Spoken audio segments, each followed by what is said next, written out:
इन्होंने कहा कि कमांडर का आदेश हो गया है तो शरीर रहे चाहे मत रहे, पहले पार्टी का काम किया जाएगा, उसके बाद हम आपको बताना चाहते हैं ये समस्याएं आज नहीं थी, हम आज भी समझाने का प्रयास कर रहे हैं।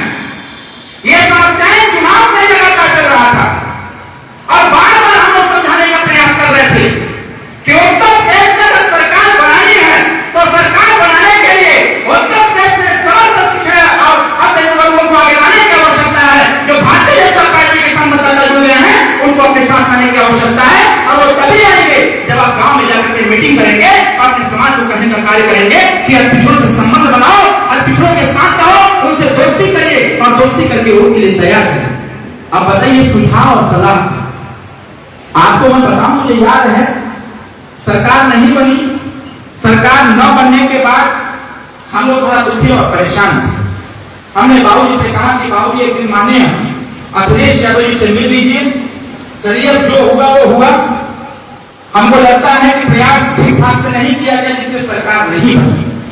हम लोग दुखी थे, वो इसलिए दुखी थे क्योंकि सरकार बन नहीं होती तो सुहेल भारतीय समाज पार्टी का भविष्य समझ गया होगा। हमारे समस्त कार्यकर्ता, छोटे बड़े कार्यकर्ता आयोग और निगमों में स्थापित हो जाते, हमारे पार्टी से मंत्री होते, हमारे पार्टी से मंत्रियों का सेवा होते, हमारी पार्टी आगे बढ़ जाती। हम लोगों ने ये सारे सोच करके और गरीबों को न्याय के लिए दर्द भटकना नहीं पड़ता, इनके साथ न्याय किया जाता, गांव का विकास किया जाता, गांव के छोटे बड़े कार्यकर्ताओं के नेतृत्व में गांव का विकास किया जाता और आगे बढ़ने का प्रयास किया जाता। साथियों, वोट जीतने के बाद, सरकार न बनने के बाद जब माननीय अखिलेश यादव जी के समक्ष हम लोग गए, हम गए जब बाबूजी गए थे और एक लोग और लेके हम लोग गए तो बहुत परेशान थे। वो बहुत परेशान थे कि अखिलेश जी से हमारी बात नहीं कराते। जब हम लोग गए हम लोगों ने कहा अखिलेश यादव जी से कि भैया कोई बात नहीं है, सरकार नहीं बनी लेकिन पूरी ताकत झोंका जाएगा, 24 में मजबूत स्थिति तक कायम किया जाएगा। इसके बाद माननीय अखिलेश यादव जी कहते हैं कि हम तो स्वतः नहीं चाहते थे कि सरकार बन जाए। उन्होंने हमसे कहा कि मैं तो स्वतः नहीं चाहता था सरकार बने।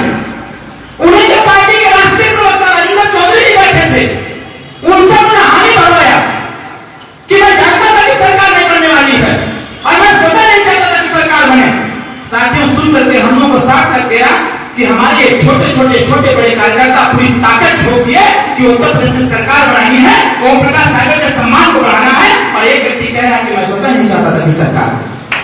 अब बताइए साथी, दुख का विषय था कि नहीं? इस स्थिति में हम लोगों ने कहा कोई बात नहीं है। हम लोग वहां से उठे, अपने कार्यालय चले गए। फिर एक दिन हम लोग गए 2024 लोकसभा चुनाव को लेकर उपचुनाव की घोषणा हो गई थी। हम लोगों ने कहा कि 24 का चुनाव मुस्तैदी से लड़ा जाएगा। माननीय अखिलेश यादव जी ने कहा कि 2024 में तो मोदी जी की सरकार बनेगी, तो 24 को दिमाग से निकाल करके 27 की तैयारी करिए।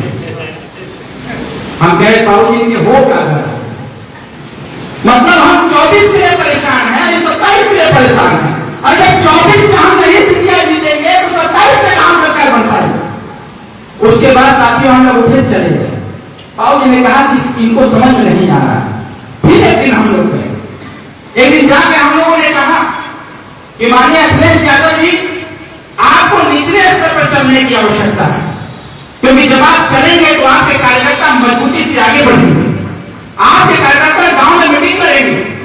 जो माननीय मुलायम सिंह यादव के समय में वो जातियां जो अति पिछड़े अति दलित वर्ग के लोग माननीय मुलायम सिंह यादव का साथ देकर के सरकार बनाने में कार्य करते थे, ऐसे लोगों को जोड़ने की आवश्यकता है। तो अखिलेश यादव जी ने जानते हैं क्या कहा? उन्होंने कहा कि जब भाजपा से इनका मोह भंग हो जाएगा तो कहां जाएंगे? अरे सपा को वोट देंगे, बसपा को वोट देंगे नहीं, कांग्रेस सरकार में आने वाली नहीं है, इसे सपा समाजवादी पार्टी जिंदाबाद है, घूम फिर लोग समाजवादी पार्टी को वोट देंगे, सरकार बन जाएगी। अब आप बताइए ये कोई बात हुई? यही बात जब बाबूजी बोल दिए तो खड़ा कर दिया। आजमगढ़ लोकसभा के उपचुनाव में मैं दूसरे दिन जब यहाँ पर आया, मुझे जानकारी हो गई, मैंने माहौल देखा। हमने कहा कि यहाँ जीतने की स्थिति अभी नहीं बन पा रही है। हमने अपने व्हाट्सएप से फोन किया माननीय अखिलेश यादव जी को और माननीय उदयवीर जी को। हमने इनको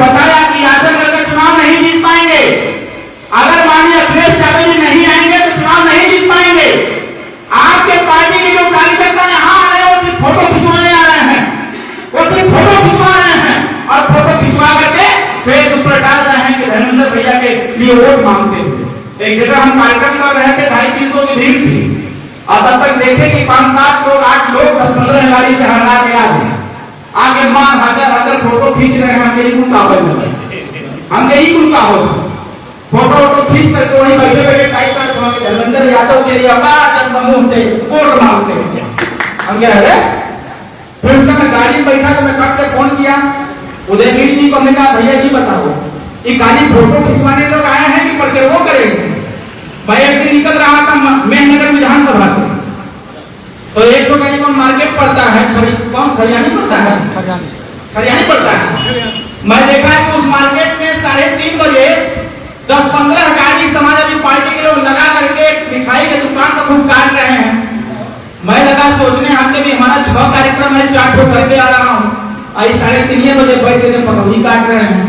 मैंने बाबूजी को फोन किया कि बाबूजी को थोड़ा आगे सैटेलाइट। साथियों, चुनाव जीतने के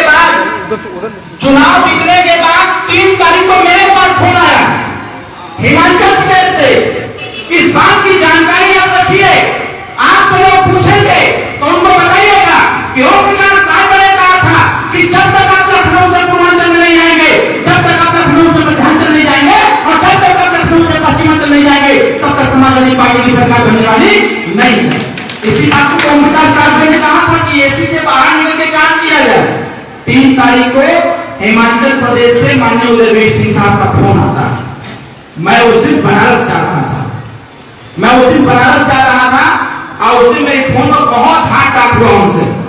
उन्होंने कहा कि आप अपना काम देखो, मैं अपना काम देखूं। अब हमारे पार्टी से, हमारे गठबंधन से कोई ताल्लुकात रखने की आवश्यकता नहीं। 3 तारीख को हमें सोचा मजाक कर रहे हैं, मैंने ये बात 4 तारीख को बाबूजी को बताया। बाबूजी ने कहा क्या बोला, हमने कहा बाबूजी ये तो बोले हैं, कहें साहब हमने रहने दीजिए, चुपचाप पड़े रहिए, चलते चला जाए धीरे धीरे, हो सकता है कभी समझ जाए। 6 तारीख को फोन आया, 5 तारीख को कि 7 तारीख को राष्ट्रपति चुनाव के बैठक में, राष्ट्रपति चुनाव के प्रेस कॉन्फ्रेंस में आना है। और 5 तारीख को फोन आता है कि राष्ट्रपति के प्रेस कॉन्फ्रेंस में 7 तारीख को 10 बजे पहुंचना है।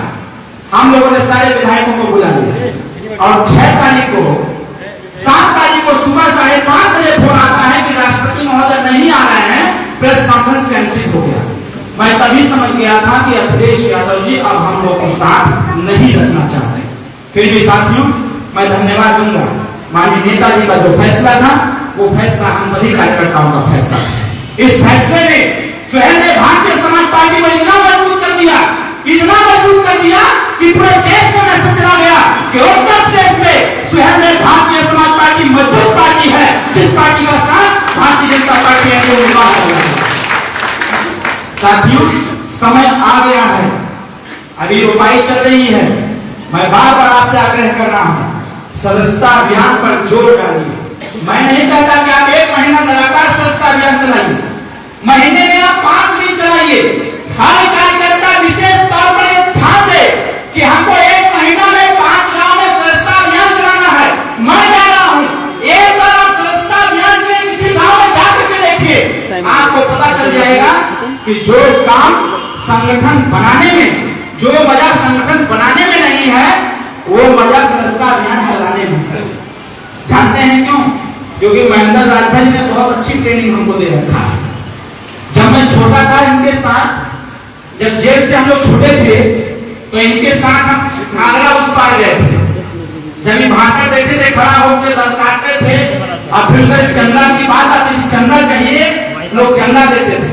जब इनके अम्बेसडर में मैं बैठा तो हम कह गए थे कि बताइए चंदा कैसे लोग दे रहे हैं।